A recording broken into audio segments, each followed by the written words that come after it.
I'll be the chairman, and Patrick is the timekeeper. Good evening, ladies and gentlemen. Welcome to tonight's debate. My name is Shreya, and I am the chairman, and Patrick is the timekeeper. The adjudicator is Mr. Pasilides, and the topic for our debate is that the new grading system is detrimental to students. The affirmative team seated to my right is St. Aloysius. The negative team seated to my left is from Pembroke. The speaking time for this debate is 4 minutes.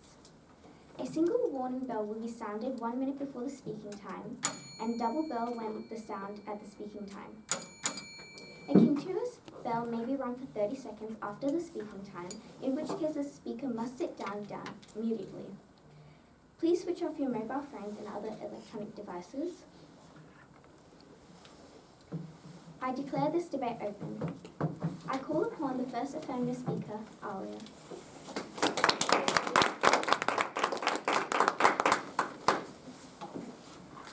Good afternoon, Madam Chairperson, ladies and gentlemen. The topic for our debate is that the new grading system is detrimental to students. We define the topic as the previously decided education system from Nevada being detrimental to students. Detrimental is defined by Oxford as tending to cause harm. We, the affirmative team, believe that this statement is true. Today, as first speaker, I will be talking to you about attendance and standards. Our second speaker will be talking to you about structure and history, and our third speaker will rebut and sum up our case. Tonight, I'm going to discuss 2 points. My first point is that poor attendance to school is harmful to students. Attending school is one of the most important part of a student's education. It helps them learn important skills and knowledge to help them learn social and emotional skills such as teamwork, resilience, and communication. When students attend school consistently, they are more likely to succeed academically. But when a large number of students are frequently absent from school, it makes it difficult for the teachers and class to build skills and progress in class. It has also been shown that students who do not attend school on a regular basis are more likely to cause problems in their communities and get in trouble with the law. In 2008, a study was conducted by Arizona State University that tracked students from kindergarten to high school. The study found that students with poor attendance to school are more likely to drop out of school. The study also found that there are behavioural differences in students who do not regularly attend school or drop out and students who go on to graduate from as early as kindergarten. It has been shown that students who are regularly at school and graduate have better health, better job opportunities, and higher income across their lives. With this new grading system, attendance does not affect the student's grade or how well they are doing in school. This could mean more students are dropping out of school and missing out on important information. Each day a student is absent from school is a lost opportunity for learning and puts them behind. Now to my second point, that having standards in school is important for students. Standards are an essential and important part of education. There are many reasons for this. Having standards for students helps them know what and what not to do and helps them feel secure. Having standards will also help students set clear and measurable goals. This will help teachers and educators know what the outcome of a class or assessment should be. They will also help students define the skills and knowledge that they need for school, work, and for the rest of their life. They form instruction and are what the curriculum, assessments, and professional development are designed to support and achieve. They ensure better accountability and holding teachers and schools responsible for what happens inside the classroom. Aligning learning to standards helps make sure that a high level of learning is achieved. Standards give us something to use as a guide, and they are targets to attain and ways to assess ability and progress. Madam Chairperson, ladies and gentlemen, in conclusion, this new grading system is detrimental to students and will not help them learn.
now call upon the first negative speaker, William Fu.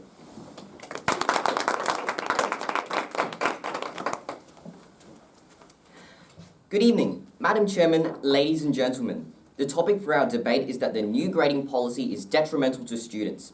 We agree with the definition given by the affirmative team. However, we, the negative team, know that this statement is false. Tonight, as first speaker, I'll be talking to you about how the new grading system, being more equitable, helps decrease stress, anxiety, while improving in performance. Our second speaker will be talking about how intelligence and behaviour should be measured separately, will force the teacher to adapt and improve their teaching methods. Our third speaker will rebut and sum up our team case. The first speaker of the affirmative team has tried to tell you that having good grades is good because it encourages students to work hard to achieve. This is wrong because the very nature of tests relies on memorization, repetition, and regurgitation. Tests do not encourage an analytical mind. Tests train students to know the answers, but they do not train them on how to find the answers. She had also said it lowers the standard with everyone getting at least half credit. This is wrong because the standard does flag score below 50% with W. The student would know which subjects they have to work on and get a better understanding, but yet does not have to feel demoralized compared with getting a number like 20%. The overall standard has not been lowered because the students strong in that subject are still strong, and the students who need to spend more time on that subject can still be identified without stigma or feeling like a failure.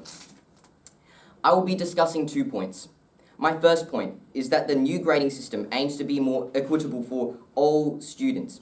Equity recognizes that each person has different circumstances and allocates the resources and opportunities needed to reach an equal outcome. A student may need less guidance and support in English and still excel, but may need to revise their maths assignment several times and retake their maths test in order to gain mastery of the topic. This new grading system aims to be more equitable for students by allowing for this and puts emphasis on learning rather than a grade. Now, my second point is that in an article published by the journal Assessment in Education, Principles, Policy and Practice, researchers found that in a grade-dominated system, students end up paying too much attention to the grade system and less on their learning subject content. This diminishes students' joy and engagement in their own learning and leads to stress, anxiety, and depression. With many similar research, it is no surprise that the Nazareth School District has implemented a new grading policy which would allow students to revise assignments and even retake tests, as it puts the focus back on learning and allows students to demonstrate what they have learnt and know. Children have different strengths and weaknesses and learn at different rates. The new grading system encourages students to learn and develop life skills at their own rate. A rate not dictated by an academic schedule which says a fraction test at week 5 and an algebra test at week 8. Individualizing learning for each student and providing feedback to improve learning not only reduce stress and anxiety, but also improve academic performance overall. Less stress, less anxiety with improved performance is clearly not detrimental to students. So, Madam Chairman, ladies and gentlemen, in conclusion, we, the negative team, know that the new grading system is not detrimental to students. Thank you.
second affirmative speaker, Neve Keane.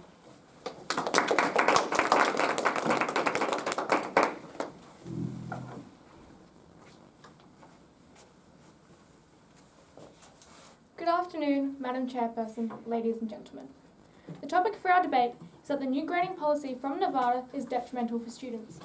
We, the affirmative team, believe that this is true. The first negative speaker has tried to tell you the new grading system lessens stress while improving grades. This is false because while every person needs different teaching methods and that may decrease stress, we have support staff for a reason. They are in place to help our students. The fact of the matter is, our current system will assist more people than this new one, which only caters to those independent students and those whose needs will be met. The first negative speaker also tried to tell you that our first speaker was wrong for saying standards are important. This is incorrect because tests are not all memorization. Teachers' opinions are a key factor on whether or not the test is open book. There are also other factors such as understanding the topic, which is why we do analytical tests.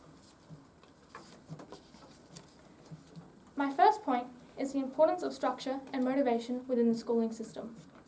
Most students need structure and motivation from an outside source, or they will not apply themselves.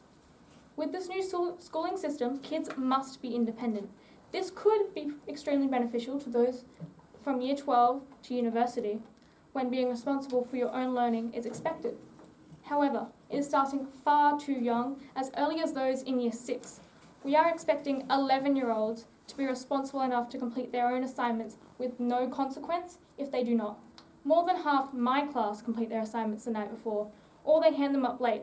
Can you imagine what this would be like if they faced no consequences? At 13, we still need motivation to complete our work. We are not doing school because we love it. We have no control over our subjects, and therefore we have no personal stake in them. Doing these subjects is vital. Learning the basics is important, and we cannot risk losing these skills out of a system from Nevada. I mean, come on. America is not a leader in education for a reason. What about students with ADHD who need deadlines and rules and restrictions to complete their work on time? This is too much responsibility to be placing on kids this age. The current system works, so why are we changing it? Now to my second point.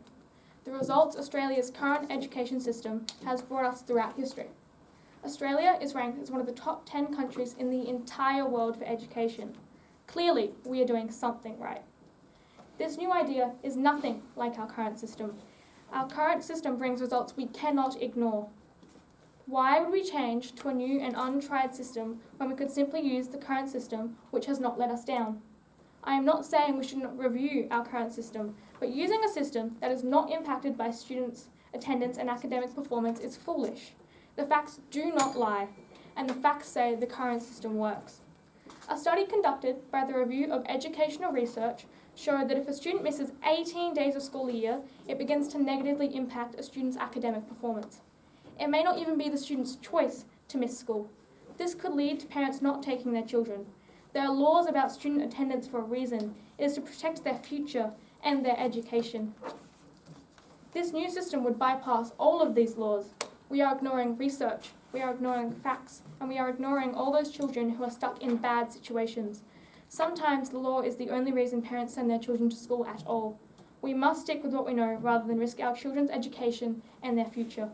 Imagine if we did this in basically any other field. Would you get a new experimental medicine over one proven to work? Why should education be any different?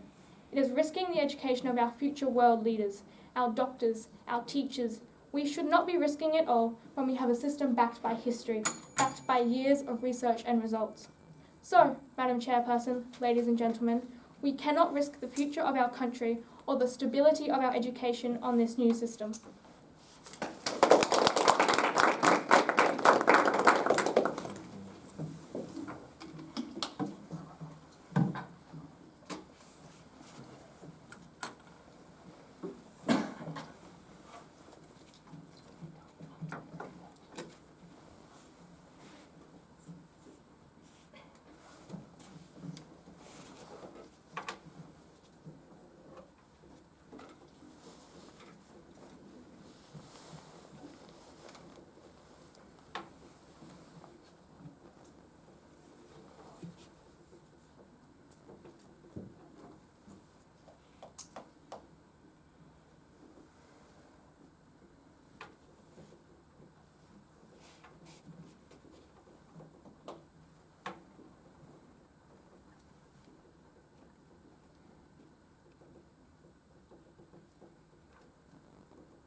I call upon the second negative speaker, Jason Kang.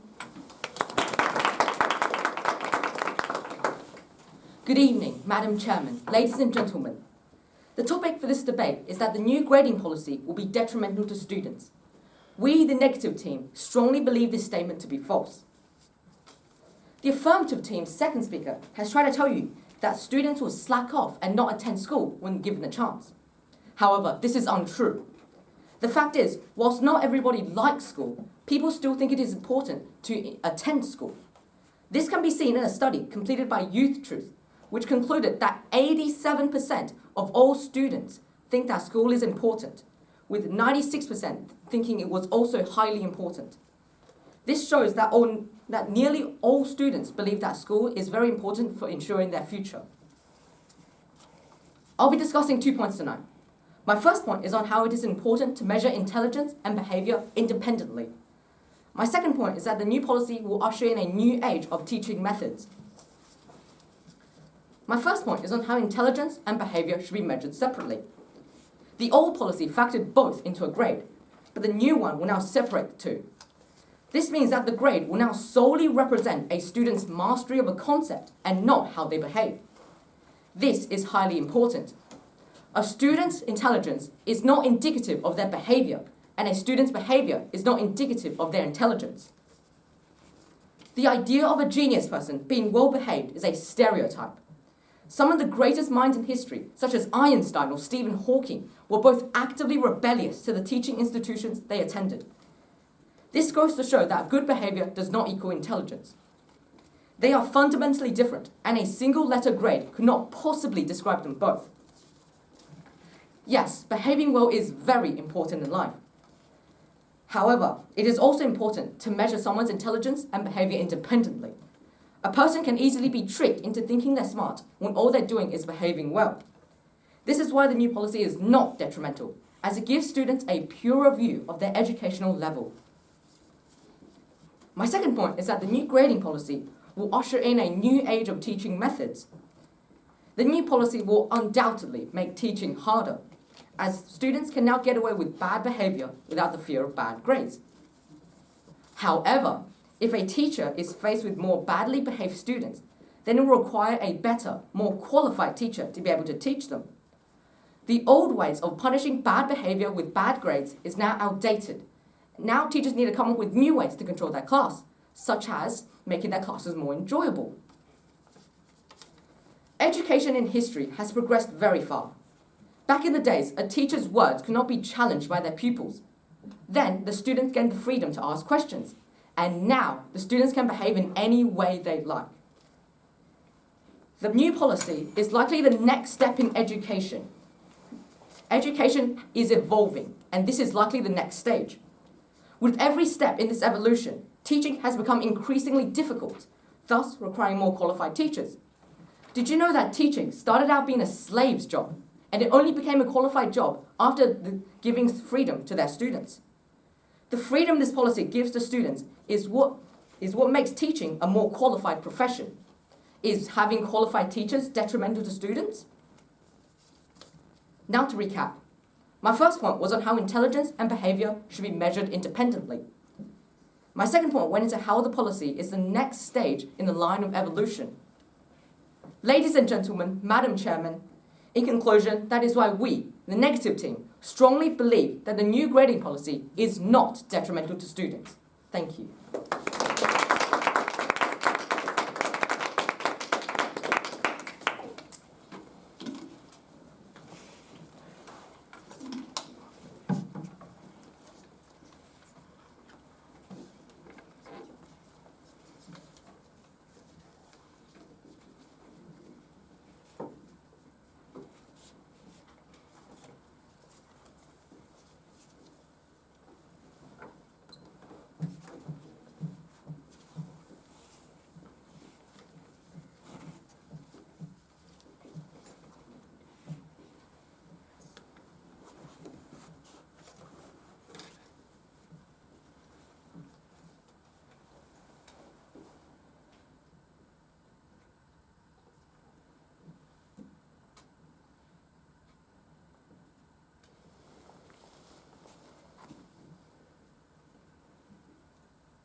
and the third affirmative speaker, Sarah McFarlane.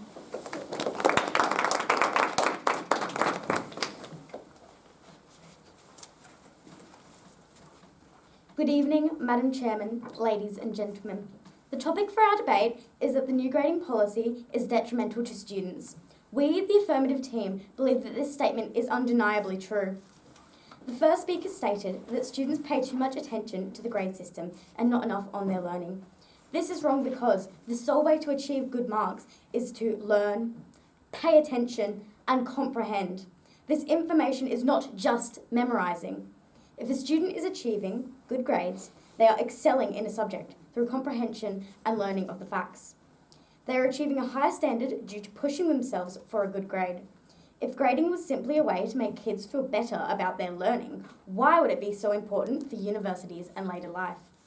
It is simple, if put in the correct terms. Students who learn achieve good marks. If they were not learning at school, how would they be getting good grades? The second negative speaker tried to tell you that the new policy will usher in a new age of teaching methods.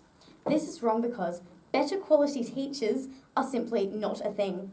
Every student will find different teachers' methods easier or harder. You can't simply place all teachers under a bubble of high or low quality. Just as stated by your team, students cannot be measured by their behaviour for their intelligence. Good quality teachers cannot be grouped under how fun or reliable their lessons are to certain people. The second negative speaker has also tried to tell you that intelligence and behaviour should be measured differently.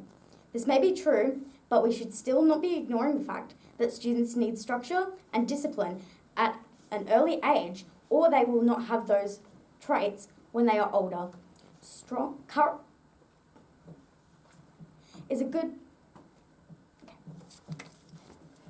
Our first speaker spoke to you about attendance. Were you aware that this grading system is not affected by attendance levels? Poor attendance means that they are likely to drop out of school because there is simply no reason to be there. I'm unsure about you, but if there were no consequences for loss of academic time, I would go the least I could. She also stated that having standards is important to students. Having standards sets clear goals for students to achieve. With no standard, how are the students who are struggling with academics supposed to be aware how behind they are? With no standards, students will simply not put in the effort. Our second speaker spoke to you about students needing structure and motivation. Without structure and motivation, how are Year 12s and university students who have never learnt to learn independently before supposed to know how to plan and allocate times for different subjects? Students will become used to the learning system of handling things in late with no consequences. And once leaving to university, they will be unsure how to manage all their assignments without consequences for handing things up late. How are students supposed to be motivated to work at all? She also talked about the results Australia's current education system has brought us throughout history. Did you know that thanks to our current system, Australia is ranked in the top 10 countries for education in the world? So, I ask you, if the Australian education system was doing something wrong, why would we be ranked so high? Why would we be bothered changing our system to a failing American education system where it is clearly not working for the students? All this school in Nevada is doing is ignoring the facts. No student wants to do work. They do it because they must. If they change the grading policies and the expectation standards, what student will continue doing the work asked of them? So, Madam Chairman, ladies and gentlemen, in conclusion, there is no need to get experimental because we all know that this grading policy would be detrimental to the students. Thank you.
call upon the third negative speaker, Zachary Lee.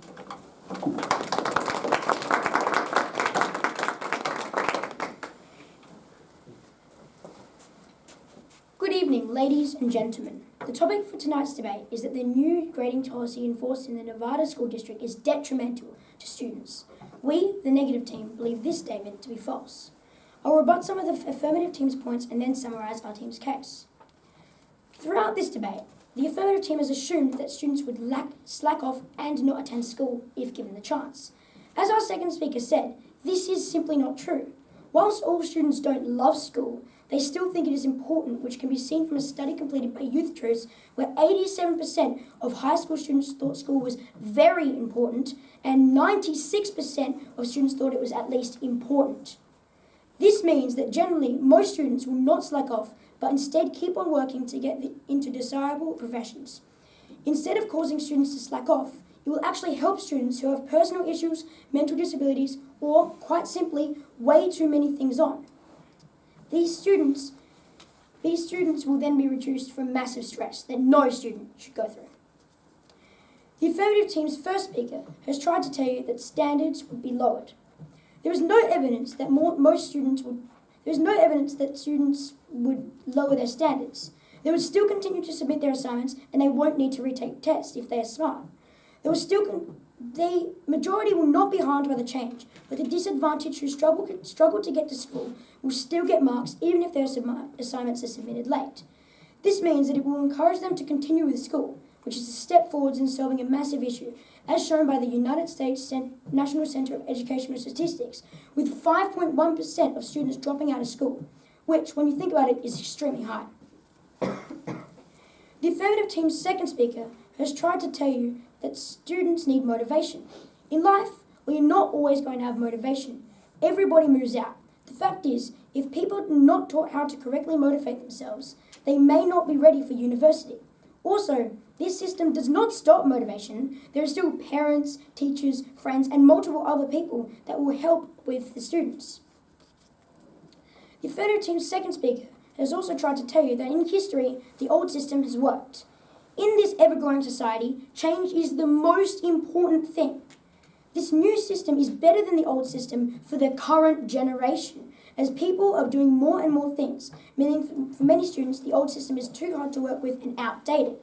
Also, in history, people have not needed to spend so much money for educational devices like computers, which means that families that do not have as much money will be put at major disadvantage, which everyone can agree, I think, that is unfair. I'll now summarise our team's case. Our first speaker, William, spoke to you about how the new grading system is more equitable. This is because it allows different people who are good at different things to both improve and excel. He also spoke to you about how it will decrease stress whilst improving performance. This is because students can work at their own pace and schedule, meaning they can do their best work in a time that does not cause them stress. Our second speaker, Jason, spoke to you about how intelligence and behaviour should be measured independently. This is simply because they are just two completely different things. He also spoke to you about how this new system will force teachers to adapt and improve. This is because teachers always have and always will have to adapt to what is best for their students. So, whilst the Nevada grading system is not perfect, like any other system, it is not detrimental to students.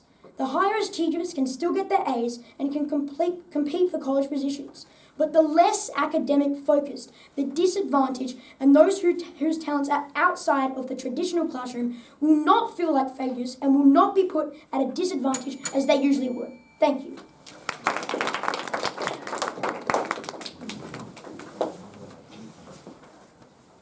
While the adjudicator finalises the result, question time is now open. The affirmative team will go first. So we were wondering who the youth group is because you said that was your source of, youth troop, of 96% of students who are saying that school is important. Who is the youth troop? How are they reliable? I've got some information in there. I'll just find it.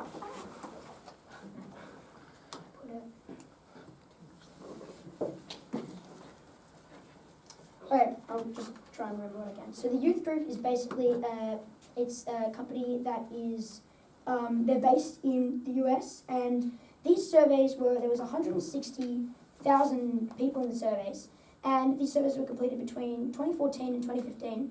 And I thought this was actually more appropriate because these results would not be influenced by COVID-19, which has taken a massive toll on statistics and things like that. And this will not be around for the future, and this debate is about the future. So that's why we chose this source.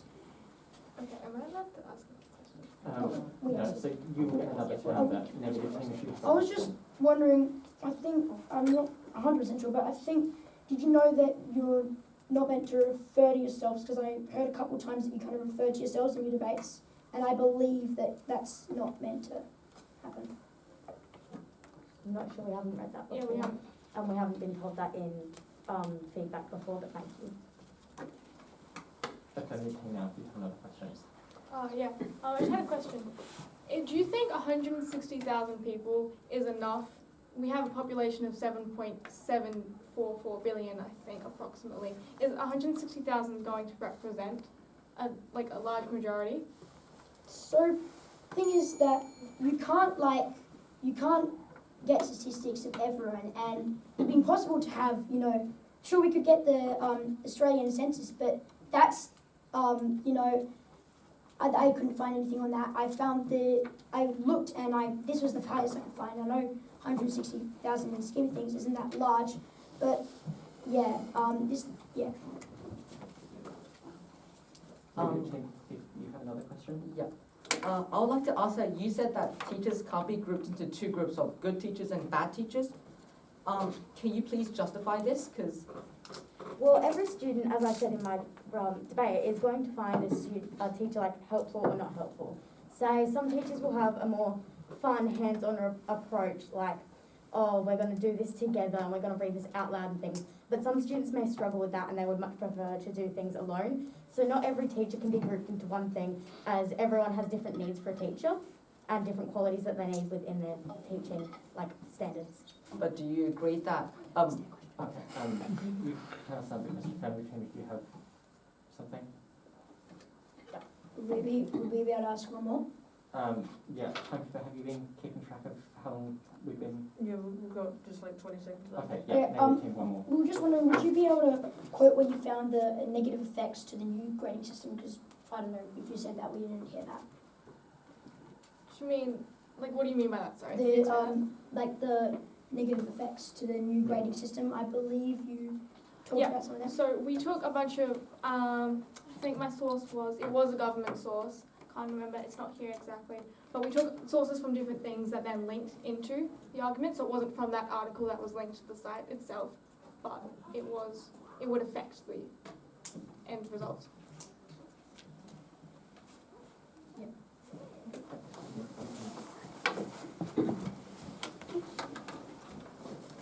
I'll read this evening's chairman notices.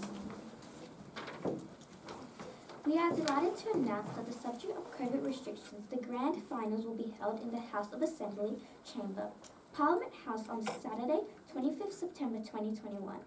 They will be likely to be needed to RSVP for contact tracing purpose, so please keep your eye out for this information. Topic and side information for the semi-finals will be available on Debating SA website for tomorrow morning. Please check your side and debating time information carefully. Debates will be held at the same venue next week.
invite the adjudicator, Mr. Aloysius, forward.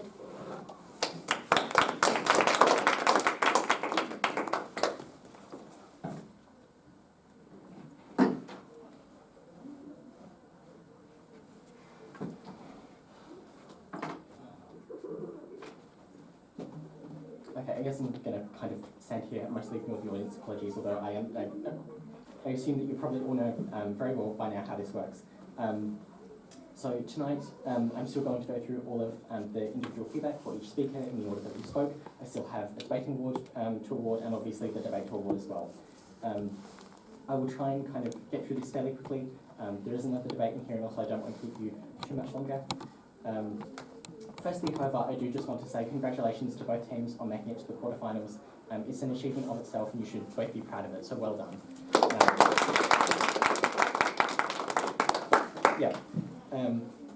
So with that out of the way, I will move on to individual feedback. First offender speaker, Aaliyah. I appreciated the fact that in terms of your presentation, you had regular eye contact. That was good to see. I felt that, so you as the first speaker, part of your job is to present the definition. And I felt that I wanted kind of more detail from you in terms of the definition, so kind of setting out like this grading policy, because it's quite specific. And some of these things came up in the debate about how kind of it doesn't take attendance into account. And you know, you can't get a grade less than a 50, and if you do, it's like just a letter or something. And that kind of information, which is important and which I think a number of your speakers and certainly a number of the negative team speakers relied on. I was looking for that kind of information to kind of set out the specifics of the policy so that we're all clear on exactly what those details are from your definition, which obviously falls within your speech. So I think that kind of, yeah, going forward, when you have kind of an idea like this, that in this case it is based on a real article, that you want to kind of set out those important parameters and those important characteristics of, in this case, the grading policy. With that said, though, I thought that the study that you referenced within your first argument was a really excellent piece of evidence. It was very persuasive and very well deployed in that context, so well done. First negative speaker, William. I really appreciated the fact that at the end of your second point in particular, you really clearly linked your argument back to the topic. That's great to see. It demonstrates that kind of your point is relevant and really directly links your reasoning right back to your side of the team case. It just kind of hits home your team case as well, which is great to see. I wasn't exactly clear on the relevance of your rebuttal arguments. So I felt that you kind of stated something that the affirmative team had said, and with both of them, kind of almost it felt like you were making an argument, as opposed to really clearly demonstrating exactly how this argument that you were making was linked back to the specific idea that they said and that they were talking about. I felt that going forward you might want to explain that connection just a bit better, so we're kind of not as confused and we understand exactly how what they said links to the point that you were trying to make. Overall, though, I thought that in terms of your presentation, you had a good level of eye contact, so that was great to see. Second affirmative speaker, Neil. I thought that you had good presentation. I thought that you spoke really engagingly, and that's great to see, especially at this level, that you have that skill developed. I wanted more evidence from you, specifically like in your first point. I felt that you were kind of perhaps relying on kind of anecdotal evidence a bit too much, and kind of at this level, and especially kind of going forward into year 9 and future divisions, I was really looking for some kind of like pedagogical study or psychological study, something that like hard evidence that you could put to that really like demonstrated this kind of feeling or phenomenon that you were talking about. And I think going forward, you want to look for something like that if possible. With that said, though, I thought that it was great to see that you had a couple of rebuttal points, especially as a second speaker. It's definitely something we looked for, and you had that in your speech and kind of were engaging with the negative team's argument, and that was great to see. Second negative speaker, Jason. I thought that you had really great engagement with the audience in terms of your presentation. Again, those skills are really well developed at this level. That's really great to see, so well done. In terms of kind of a structural thing within your speech, I didn't clearly hear you summarise your first speaker's argument. And as the second speaker, that's definitely something that you need to be doing, even if it's just in a couple sentences. And it's an important structural element that going forward you want to make sure is really obvious and well signposted. You linked, like, not one but both of your arguments really clearly back to the topic. And again, I thought that this was, as I said with your first speaker, a really effective device at demonstrating like what your the point that your argument is and your side of the team case and back to the topic and kind of really hitting home your team case and your side of the argument is like a great device, I think, to employ going forward to really ensure that we understand the relevance of what you're saying. And so it was great to see that you deployed that to good effect at the end of both of your points. Third affirmative speaker, Zahid. I thought that the regular eye contact that you were giving the audience attendance. That was really good to see in terms of your presentation. Obviously, as a third speaker, I'm sure you know this by now, but you do want to aim to hit the first bell with your rebuttal. It is just kind of constantly the goal that you want to have in the back of your head as a third speaker. With that said though, I thought that it was great to see that you kind of had some longer summaries prepared and you were able to adapt kind of on the night right there and ensure that your whole speech didn't run over. And I thought that speaks really well of your kind of your presentation skills and your ability to kind of think on your feet. So well done to that extent. Third negative speaker, Zachary. I thought that you addressed a good number of the affirmative team's points and you basically hit the first bell rebutting. That was like bang on in terms of that distribution of rebuttal and summary, so that was really great. This is kind of a more minor point, but I do like to provide some feedback for everyone going forward. I think that, especially within a couple of your rebuttal points, I think you could have delivered the audience a bit more eye contact.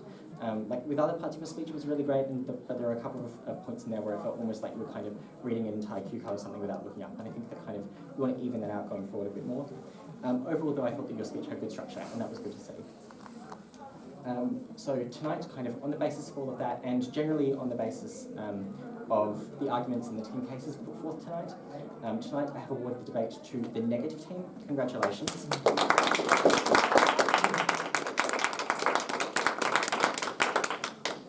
Additionally, tonight I've awarded the debating award to third negative speaker, Zachary, for overall quality of speech and presentation.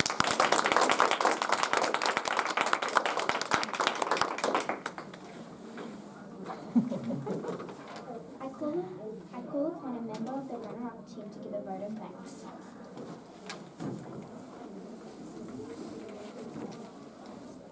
We'd like to thank Nazareth High School for hosting tonight's debate. The other team for coming out. You held up a really strong debate, so thank you for that. We'd like to thank all of you for coming and watching. It wouldn't happen without you. And we'd like to thank the adjudicator because it literally could not run unless you were voting for it. Thank you two for running the debate. Thanks. I now call upon the member of the winning team to give a second to that vote of thanks.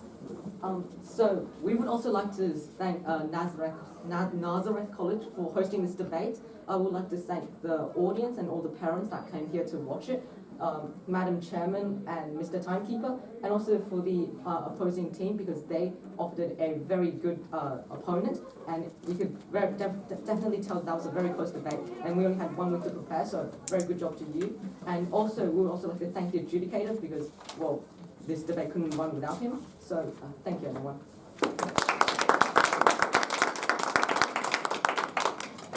Ladies and gentlemen, thank you for your attendance. I now declare this debate closed.